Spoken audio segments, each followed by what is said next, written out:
జనహృదయ నేత రాయలసీమ ముద్దుబిడ్డ వైసీపీ వ్యవస్థాపక అధ్యక్షులు శ్రీ వైఎస్ జగన్మోహన్ రెడ్డి గారికి బనగానపల్లి నియోజకవర్గ ప్రజలకు నాయకులకు కార్యకర్తలకు సంక్రాంతి శుభాకాంక్షలు.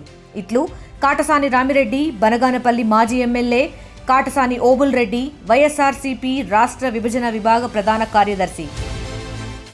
మేడారం సమ్మక్క సారలమ్మ జాతర మరికొద్ది రోజుల్లో ప్రారంభం కానుండడంతో మహాజాతరకు భక్తులు ఇప్పటికే పోటెత్తుతున్నటువంటి పరిస్థితి.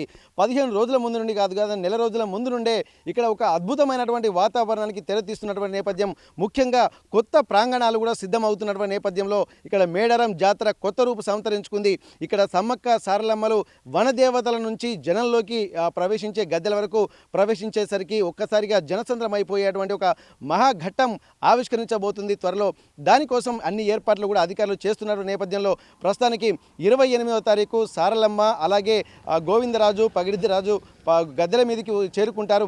29వ తారీఖు మాత్రం మహాఘట్టం ప్రారంభం కాబోతుంది. సమ్మక్కను మాత్రం చిలకల గుట్ట నుంచి తీసుకువస్తారు.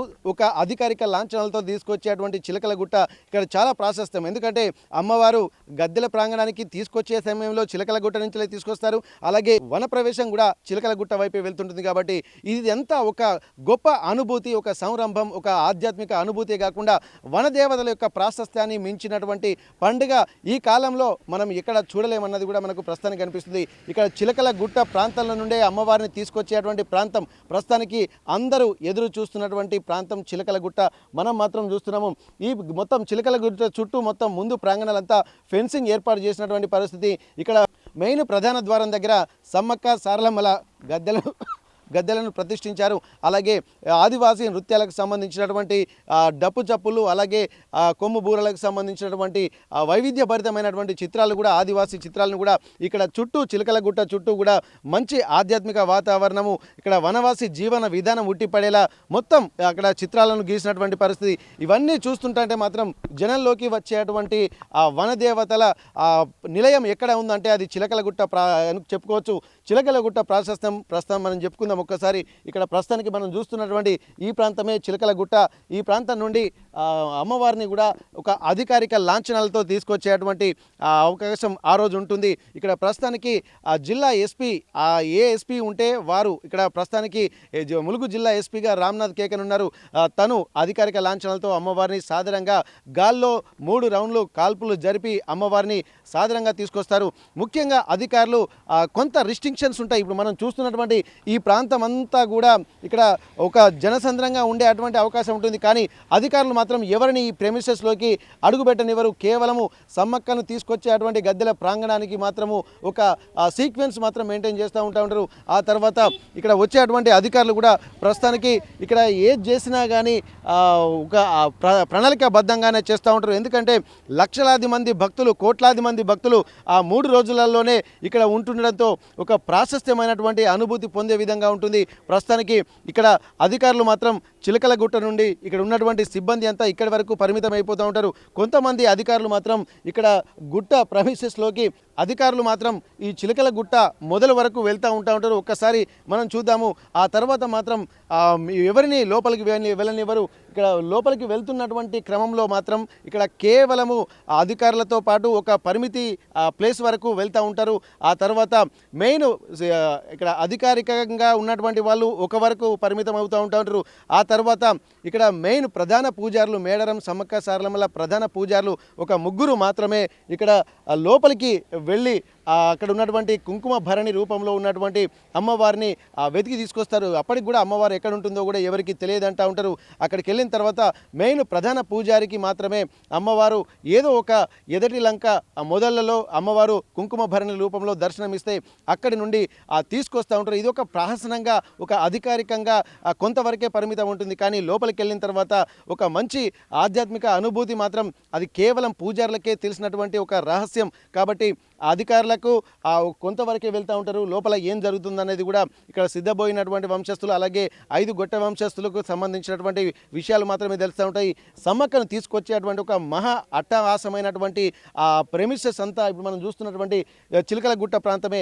ఇక్కడ వచ్చేటువంటి భక్తులు అమ్మవారు వస్తుందనేసరికి కోట్లాది మంది భక్తులు ఇప్పుడు మనం చూస్తున్నటువంటి ప్రాంతం అంతా ఒక నిశ్శబ్దమైనటువంటి వాతావరణం. ఎక్కడైతే గాల్లోకి కాల్పులు జరిపిన తర్వాత అమ్మవారు ఎక్కడైతే ఆ కొండ దిగి తీసుకొస్తున్నప్పుడు అధికారిక లాంఛనాలతో వస్తుంటే ఒక ఉద్వేగభరితమైనటువంటి వాతావరణము, ఒక భావోద్వేగమైనటువంటి ఆలోచనలు, ప్రతి ఒక్కరికి ఒక ఆధ్యాత్మికత నిండినటువంటి వాతావరణం అయితే ఇక్కడ కనిపిస్తుంది.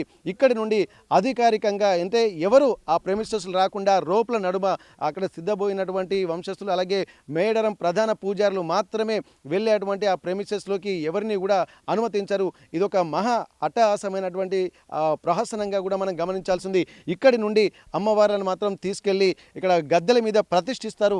29వ తారీఖు జరిగేటువంటి ఆ సమ్మక్క సారలమ్మ మహాప్రతిష్టాపన కార్యక్రమం 2 ఏళ్లకోసారి మాత్రమే తీసుకొస్తూ ఉంటారు. ఇక్కడ మినీ మేడారం జాతరగా జరుపుతున్నప్పటికీ కూడా కేవలము 2 ఏళ్లకోసారి వచ్చేటువంటి మహాజాతరనే చాలా ప్రాశస్త్యం సంతరించుకుంటుంది. కాబట్టి మాఘశుద్ధ పౌర్ణమి రోజున జరిగేటువంటి సమ్మక్క సారలమ్మలు ఇక్కడ అలాగే పగిడిద్దరాజు గోవిందరాజులు కూడా మాఘశుద్ధ పౌర్ణమి రోజు ఇక్కడ గురువారం రోజు ఇక్కడ అందరూ కొలువు తీరి ఉంటారు.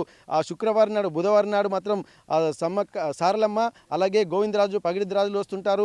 ఆ గురువారం రోజు సమ్మక్క కూడా వస్తుంటుంది. ఆ రోజు నలుగురు దేవతలు వనదేవతలు అక్కడ గద్దెల మీద కొలువు తీరుతుంటా ఉంటారు. ఆ తర్వాత నెక్స్ట్ శుక్రవారం రోజులు మొక్కులు చెల్లించుకుంటారు. ఆ శనివారం రోజు మాత్రం ఇక్కడ మళ్ళీ తిరిగి పునఃప్రవేశం వనప్రవేశం చేస్తుంటూ ఉంటారు. అట్లాంటి ఒక ప్రహసనమైనటువంటి ఒక మంచి వాతావరణం, ఆధ్యాత్మిక వాతావరణం కలుగుతుంది.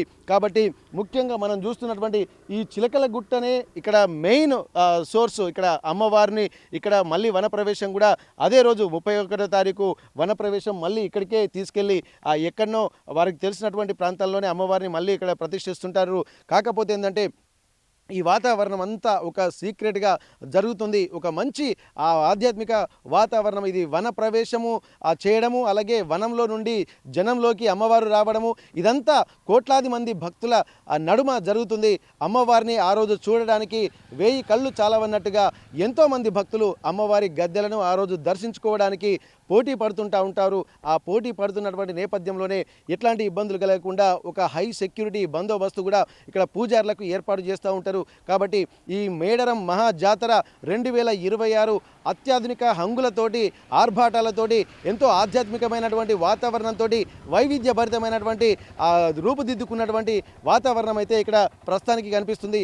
ఏదేమైనప్పటికీ కూడా మొత్తానికి మేడారం చిలకలగుట్ట దగ్గర మనం ఉన్నాము. ఇక్కడ చిలకలగుట్ట ప్రాంతం అంతా ఒక మంచి ఆధ్యాత్మికంగా వన జీవన ఉట్టిపడేలా మాత్రం ఇక్కడ రంగురంగుల బొమ్మలు, ఆదివాసీ జీవన విధానాన్ని ప్రతిబింబించేటువంటి బొమ్మలు అలాగే సమ్మక్క సారలమ్మలకు నిలువెత్తు బంగారం జోకేటువంటి ఆ పిక్చర్స్ అంటే ఆ కళా చిత్రాలు అలాగే వారి సాంప్రదాయాలకు సంబంధించినటువంటి అన్ని మొక్కులు మొక్కడము అలాగే ఆ కొమ్ము బూరలు ఊదడము ఆ డోలు చప్పుళ్ళు కొట్టడము ఇక్కడ అమ్మవారి గద్దెలకు సంబంధించినటువంటి ప్రాంగణం ఉండడము. ఇప్పుడు మనం మొత్తానికైతే ఈ మేడారం మహాజాతర సంరంభం అంతా ఇక్కడి నుండే మొదలవుతుందని ఈ చిలకలగుట్ట నుండే మొదలవుతుండడంతో చిలకలగుట్ట ఉన్నటువంటి ప్రాశస్త్యం మాత్రం అంతా ఇంత కాదని చెప్పొచ్చు. మళ్ళీ 31వ తారీఖు వనప్రవేశం రోజు కూడా అమ్మవారు చిలకలగుట్టకు వచ్చేంత వరకు కూడా ఈ జనసంద్రం అంతా ఒక ఆధ్యాత్మిక అనుభూతి పొందేటువంటి పరిస్థితులు నెలకొంటున్నాయి.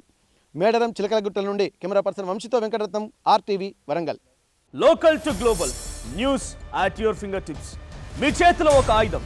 డౌన్లోడ్ రా TV app. Media legend Ravi Prakash is back.